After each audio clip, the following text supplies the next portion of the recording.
전산회계 1급 결산 및 재무제표 마감입니다. 회계는 교육이 아니라 훈련입니다. 자격증 취득을 위해서 반복적인 학습이 꼭 필요하며 절실한 사람만이 자격증을 취득할 수 있습니다. 결산과 재무제표. 결산이란 장부를 마감하여 재무제표를 작성하고 이를 통하여 재무상태표와 경영성과를 파악하는 절차를 말합니다. 우리 전산회계 프로그램에서 결산은 자동 작성되어 있는 수정전 시산표를 검토하고 기말 정리사항을 입력함으로써 재무제표를 확정하는 절차를 말합니다. 여기에는 수동 결산과 자동 결산이 있습니다. 수동 결산은 일반 전표에 입력을 하는 겁니다. 결산 분계를 해서 일반 전표 12월 31일에 직접 입력하는 방법이 수동 결산이고, 자동 결산은 분계를 하지 않고 결산자료 입력 메뉴에다가 해당 란에 금액을 입력하는 방법으로서 나중에 전표 추가를 누르므로 분계를 자동으로 하는 것이 바로 자동 결산입니다. 결산 방법을 요약하면 수동 결산, 자동 결산이 있는데, 수동 결산은 일반 전표 메뉴에 12월 30일에 분계를 직접 입력합니다. 여기에는 선급비용, 선수수익, 미지급비용, 미수수익, 그리고 소모품, 현금 과부족, 가지급금, 가수금 등을 정리합니다. 단기 매매증권 평가손실, 단기 매매증권 평가이익, 또 외화 환산 손실, 외화 환산 이익 등을 입력을 합니다. 자동 결산에는 기말 재고액을 입력하고 감가상각비를 입력하고 퇴직급여 충당부채 계상액을 입력하고 대손상각비를 입력하고 법인세 비용을 입력합니다. 그래서 자동 결산은 말, 상, 여, 인 이렇게 얘기합니다. 말상, 여인. 기말 재고액, 원재료, 제공품, 제품, 상품 하는 말, 감가상각비, 대손상각비, 무형자산상각비 등 상, 퇴직급여 충당부채의 여, 법인세의 인 해서 자동 결산은 말상, 여, 인입니다. 그래서 이 자동 결산은 결산자료 입력에다가 입력을 하고 나서 반드시 전표 추가 아이콘을 클릭을 해야 됩니다. 그러면 결산 분계를 일반 전표에 추가하냐 물어볼 때 얘를 선택을 하면 자동 결산에 대한 분계가 형성이 되는 겁니다.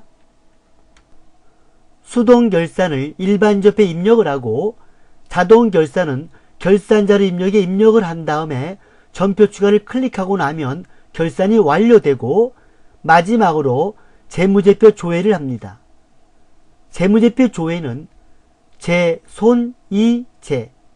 먼저 제조원가 명세서를 조회하고, 두 번째 손익계산서를 조회하고, 세 번째는 이익잉여금 처분계산서를 조회하는데, 여기선 데이터 불러오기 지문이 나옵니다. 거기서 아니오하고 전표 추가 아이콘을 선택합니다.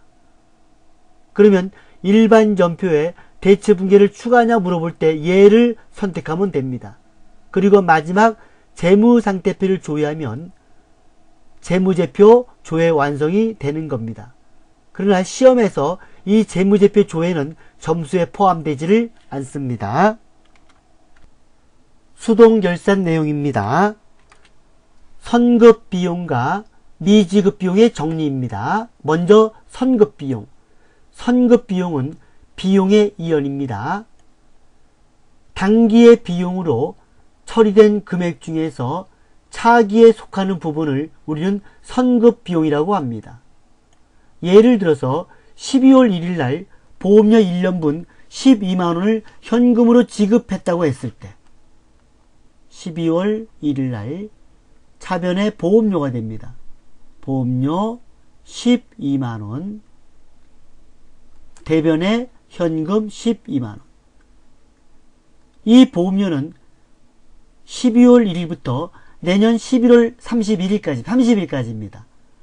그러면 단기는 만원이고 차기 내년도분은 11만원입니다. 11만원만큼은 선급비용으로 처리합니다. 그래서 차변에 선급비용 11만원이 되고 대변엔 보험료가 됩니다. 보험료 11만원. 감소를 시키게 되면 보험료 12만원 중에서 만원만 단기의 보험료로 계상이 되는 겁니다.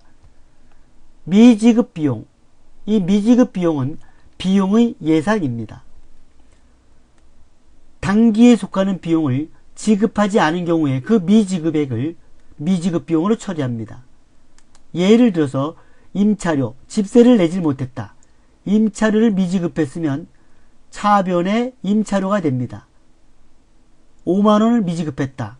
차변에 임차료 5만원, 대변엔 미지급비용 5만원이 되는 겁니다. 그래서 선급비용은 비용의 이연이고 미지급비용은 비용의 예상이 되겠습니다. 선수수익과 미수수익의 정리. 먼저 선수수익입니다. 이것은 수익의 이연이 되겠습니다. 단기에 받은 수익 중 차기에 속하는 부분. 예를 들어서 12월 1일 날 우리가 임대료를 1년분을 받았다. 1년분 12만원을 받았다. 그러면 12월 1일 날 차변에 현금 12만원이 되고 임대료 받으면 임대료입니다. 임대료라는 수익이 12만원 발생을 합니다. 그러나 이 임대료는 올해는 한 달이고 단기분은 한 달이고 차기분이 11달입니다. 그래서 차기분, 내년에 속하는 부분은 선수 수익으로 처리를 하는 겁니다. 그래서 임대료를 줄입니다. 감소시켜야죠. 차변에 임대료 11만원을 감소를 시키면 만원만 임대료가 되고 선수 수익이라는 부채가 11만원 발생을 하는 겁니다. 미수 수익은 수익의 예상입니다. 단기의 수익에 속하지만 아직 받지 못했을 때. 이거는 뭐냐면 임대료를 아직 받지 못했다. 임대료를 못 받았다면 대변에 임대료로 처리합니다. 5만원 못 받았다. 임대료 5만원이 되고 차변엔 미수 수익 5만원이 되는 겁니다. 그래서 선급비용, 미지급비용, 선수수익, 미수수익, 이것은 결산 때만 나오는 개정 과목입니다. 소모품 처리입니다. 소모품을 구입할 때 비용, 소모품비로 처리한 경우에는 결산 때는 미사용분을 소모품으로 대체를 시킵니다. 그러니까 구입할 때 비용 처리했다 그랬죠? 그러니까 구입할 때 예를 들어서 소모품비로 했다. 12월 1일 날 소모품비로 만원 처리했다 이거죠? 소모품비 만원. 대변에 현금 만원. 이렇게 비용으로 처리하면 결산 때는 미사용분을 소모품으로 대체합니다. 만약에 만원 중에서 미사용이 3,000원이다. 그러면 차변에 소모품이 3,000원이 됩니다. 그리고 소모품비를 3,000원을 감소를 시키는 겁니다. 소모품에 대해서 구입 시 자산으로 처리한 경우 결산 때는 사용분을 소모품비로 대체합니다. 이 말은 뭐냐면 12월 1일 날 소모품을 구입할 때 자산으로 처리했습니다. 소모품으로. 차변에 소모품 만원, 대변에 현금 만원. 이렇게 소모품으로 했을 때는 이 소모품 중에서 사용된 부분만큼을 소모품비로 바꿉니다. 만약에 7,000원 사용했다. 그러면 소모품비가 7,000원이 되고 대변엔 소모품이 7,000원이 되는 겁니다. 현금 과부족의 정리입니다. 현금이 장부상 잔액보다 현금 시재액이 부족한 경우, 예를 들어서 장부는 100원인데 실제는 90원이다. 이런 경우 10원이 모자릅니다. 장부보다 10원이 부족한 경우 차변에 현금 과부족이었습니다. 현금 과부족 10원, 그리고 대변에 현금 10원이었는데 이것이 결산 때까지 원인이 밝혀지지 않으면 잡손실로 대체가 됩니다. 대변엔 현금 과부족이 10원이 없어지면서 차변엔 잡손실로 처리가 되는 겁니다. 장부상 잔액보다 현금 시재액이 많은 경우, 장부는 100원이었는데 실제가 130원이었다. 이러면 30원 남았었죠. 차변에 현금이 30원, 그리고 대변엔 현금 과부족이 30원이었어요. 근데 결산 시까지 이 원인이 판명되지 않으면 잡이익으로 처리합니다. 결산 때까지 원인이 판명되지 않았다. 그러면 차변엔 현금 과부족 30원이 되고 대변엔 잡이익 30원이 되는 겁니다. 가지급금과 가수금 정리는 결산 시에 그 내용을 나타내는 적절한 과목으로 정리하여야 합니다. 단기 매매증권의 평가는 공정가치법으로 평가합니다. 결산 시에 보유한 단기 매매증권, 즉 주식과 채권은 공정가치로 평가하여 재무상태표에 반영을 합니다. 공정가치와 장부금액의 차액은 단기 매매증권 평가손실 또는 단기 매매증권 평가이익으로 처리를 합니다. 예를 들어서 장부금액은 100원이고 공정가치가 만약에 90원이었다. 이러면 10원만큼 손실이 생겼습니다. 그러면 단기 매매증권 평가손실 10원이 되고 대변엔 단기 매매증권이 되는 겁니다. 또 만약에 장부금액은 100원인데 공정가치가 130원이다. 그러면 차변엔 단기 매매증권 30원이 되고 대변엔 단기 매매증권 평가이익이 발생을 하는 겁니다. 외화 자산부채 평가입니다. 결산일의 환율로 평가한 금액과 차액을 외화 환산이익 또는 외화 환산 손실로 계상을 합니다. 장기 차입금의 유동성 대체입니다. 보고기간 말 연재 1년 이내에 상환될 장기 차입금은 유동성 장기 부채로 대체하여야 한다. 이 말은 무슨 말이냐면 예를 들어서 2015년 10월 1일에 3년 만기 상환으로 현금을 빌렸다. 100만원을. 그러면 차변에 현금이 100만원이 되고 3년이기 때문에 1년 넘기 때문에 장기 차입금입니다. 장기 차입금 100만원. 이 장기 차입금은 3년이라면 2018년 10월 1일이 상환하는 날입니다. 그러면 이 전에 결산 2017년 12월 31일 2017년 12월 31일 날 이 장기 차입금을 유동성 장기 부채로 대체를 해야 되는 겁니다. 차변에 장기 차입금 100만원, 대변엔 유동성 장기 부채 100만원 이렇게 분개를 해야 되는 겁니다. 장기 차입금 거래처 코드를 적어야 되고 유동성 장기 부채도 반드시 거래처 코드를 적어줘야 되는 겁니다. 선납세금의 정리는 자동으로 처리하겠습니다.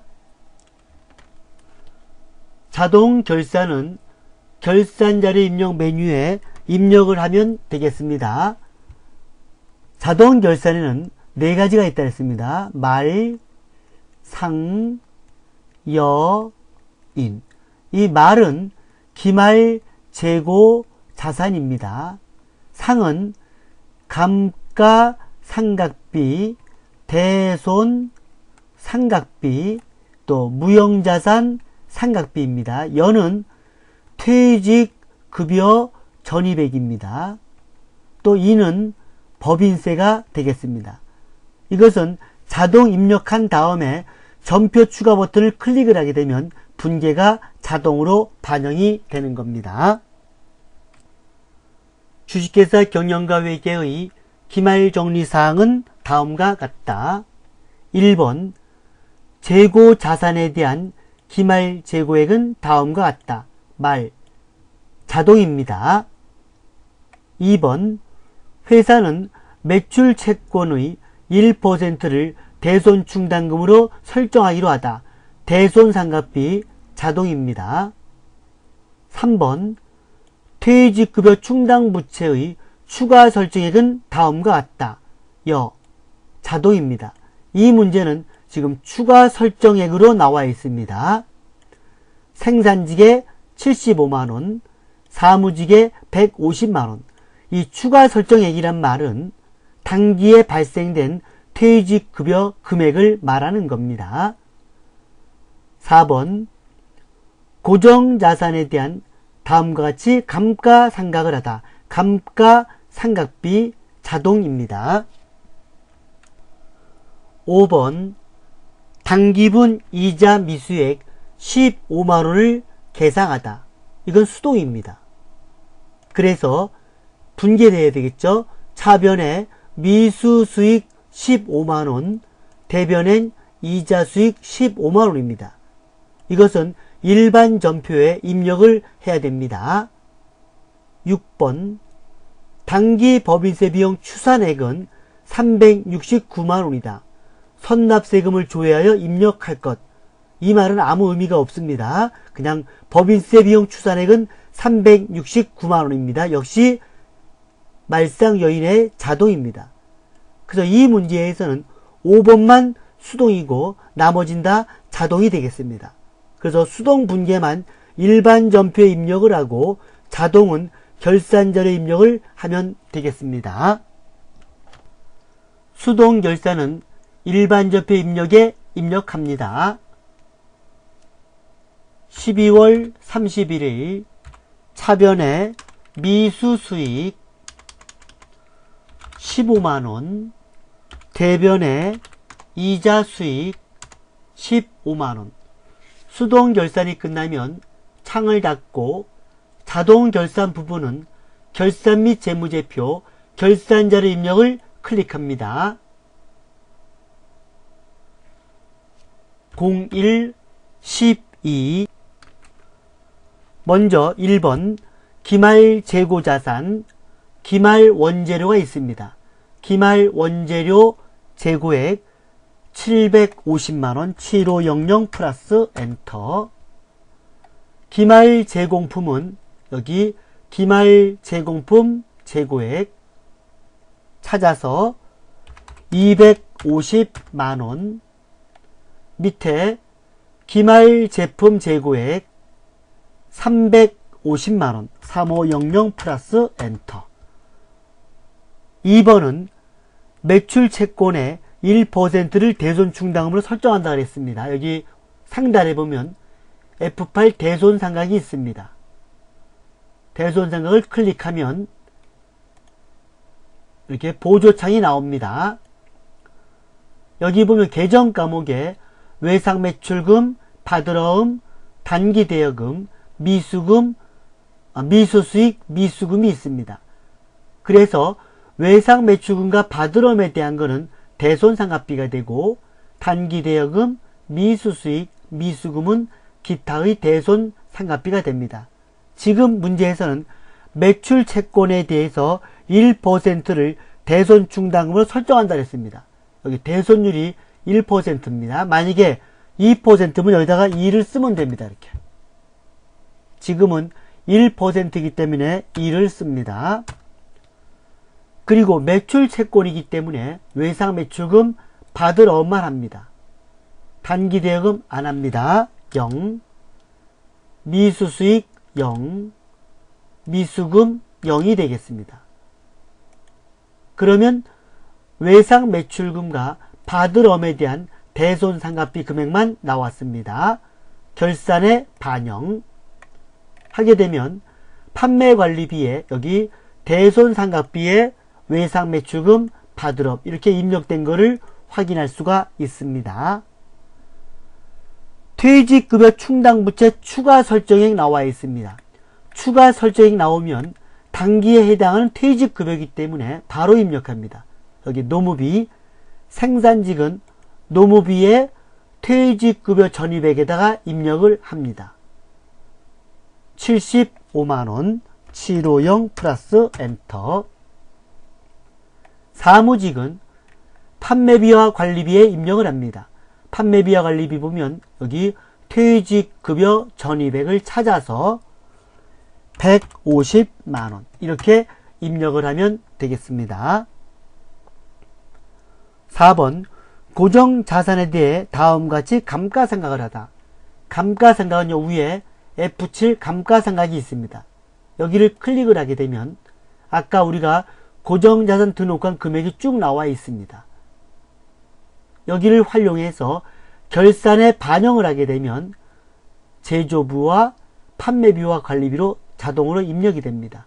결산 반영 하게 되면 여기 경비에 감가상각비, 기계장치에 대한 것 나와 있고 차량 운반구에 대한 게 나와 있습니다.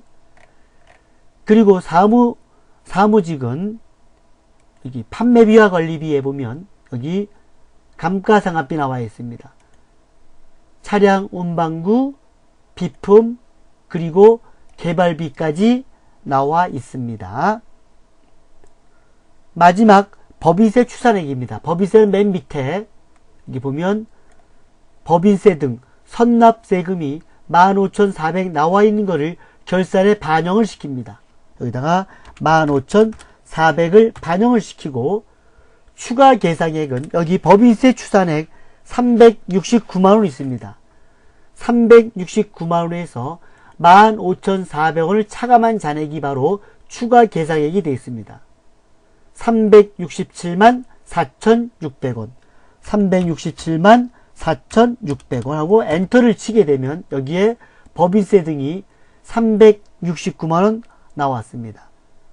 다시 말해서 선납세금을 결산에 반영하고 369만원에서 선납세금을 뺀 나머지 367만 4,600원을 입력을 하게 되면 법인세 추산액은 자동으로 입력이 되는 겁니다. 퇴직급여 충당 부채에 대한 보충 설명을 하겠습니다. 지금 문제처럼 퇴직급여 충당 부채의 추가 설정액 이렇게 나올 때는 이 생산직은 노무비에 입력을 하고 사무직은 판매비와 관리비에 직접 입력을 하면 되겠지만 만약에 이 문제에서 추가 설정액이 아니고 추계액이라는 말로 나왔을 때가 있습니다. 추계액이 생산직에 2,075만원이고 사무직은 1,150만원이다. 추계액이란 말은 뭐냐면 오늘 날짜로 줘야 될 퇴직금 총액을 말합니다. 그래서 이 추계액이 나오면 보조창을 이용해서 자동 입력을 해야 됩니다. 그리고 고정자산에 대한 감가상각도 아까는 보조창에다 입력을 했지만 지금은 직접 입력하도록 하겠습니다. 자동 입력을 다시 합니다. 결산자료 입력을 클릭합니다. 0112 전에 입력한 데이터 불러오시겠습니다. 예 하면 아깝게 나오고 아니요 하겠습니다. 아니요. 기말 재고자산 기말 원재료 750만원 기말 제공품 250만원 기말 제품 재고액 350만원 대손 충당금은 여기 F8 대손상각을 클릭합니다. 역시 아니요. 대손율 1%, 외상 매출금하고 받으러움에 대해서만 하니까 단기대여금 0, 미수수익 0, 미수금 0 하고 엔터를 치게 되면 대손상각비 금액만 나옵니다. 결산 반영. 퇴직급여 충당부채 나왔습니다. 추가 설정이 나오면 직접 노무비 퇴직급여에 입력하고 판매관리비 퇴직급여에 입력을 하지만 추계액으로 나오게 되면 이 보조창을 이용합니다. 퇴직 충당을 클릭합니다. 퇴직급여 추계액 여기다 입력하면 됩니다. 아까 생산직이 2075만원 그랬습니다. 여기다가 20750 플러스 엔터. 사무직은 추계액이 1150만원 이렇게 됐습니다. 그래서 퇴직급여 추계액 마이너스 설정정 잔액은 추가 설정액이 되는 겁니다. 추가 설정액으로 나오면 직접 입력을 하고 추계액으로 나오면 이 보조창을 이용해서 추가 설정액을 결산에 반영합니다. 그래서 결산 반영을 클릭을 하게 되면